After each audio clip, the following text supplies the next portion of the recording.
congratulations on the win. Were you satisfied with that performance? Oh, we've got a little bit to work on, but I saw patches there that represented how we're growing, and there's patches there we'll talk about. But obviously, we got the win. We came up here to make sure we got the win, and the boys themselves actually had a funny old week. Actually, we had a bit of sickness go through the place, so it was just good that they were able to put their game together and get the win. Payne was one of those guys under an illness cloud that he sort of showed that there was nothing lingering today? There was actually a fair few of them, Paddy, across the board. It wasn't just Payne. So, I was really pleased for the players the way that, there was a fair bit of sickness early in the week. I wasn't quite sure what type of team I was going to put out there, but as the group does, they knuckled down and they knew that the big opportunity that's in front of them. So they went out and got the job done. And I know the players and we aren't sort of satisfied, obviously, with how we played. But one thing we do now is we move into the last round and find our best game. What was the key message there at halftime? Oh, look, I just spoke about the fact they weren't doing the things that I know they're capable of, and what we talk about. And the players knew that themselves. They know that they're building their game and what they're doing. So, but we'll look forward to that this week. How did you find it out there tonight? Yeah, it was good.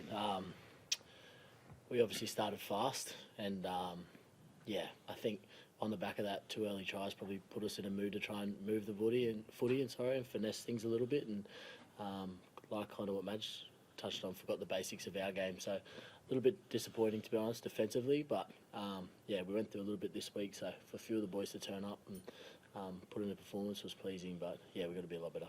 Having said that, though, there must still be quite a good feeling within the group after that win and tracking basically into that top 4 now. Yeah, there is.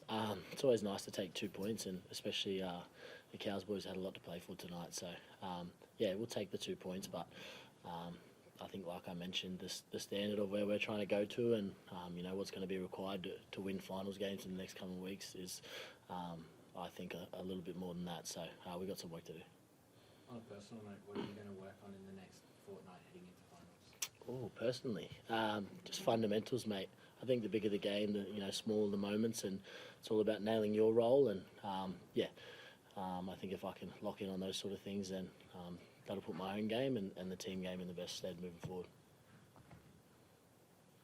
Do you think in the absence of Breno that it's really brought Luke Walsh more into the game, and it's something that hopefully you can carry forward? For Reece? I think Reece, especially over the last sort of couple of months, his maturity around his game's changed. I think, from when I first started, and a lot's always been talked about with Reece, but I think it's actually the way the team's going about things. Just playing for each other and doing the little things. I think that's the most important part. And we always talk about the effort, and if the team puts that in, then individuals will find their way of playing at a higher level. And I think that's something there that over the last couple of months has been a pleasing thing from my point of view. Just how hard they want to work for each other. It's a great environment to be around. The boys talk about wanting to build their own culture and be the way that they want to be as a club, and I think they're really pushing towards that. Having Peter Cura back strengthens the mix and gives you some more options in the forward. Yeah, he's good, Brandy. I sort of, I wasn't quite sure when I'd get him out there today, but I just thought I'd drip him out there just towards the back end. And so to get him through a game and obviously off the little spell that he's had, he's going to be great for us moving forward. Thanks, guys.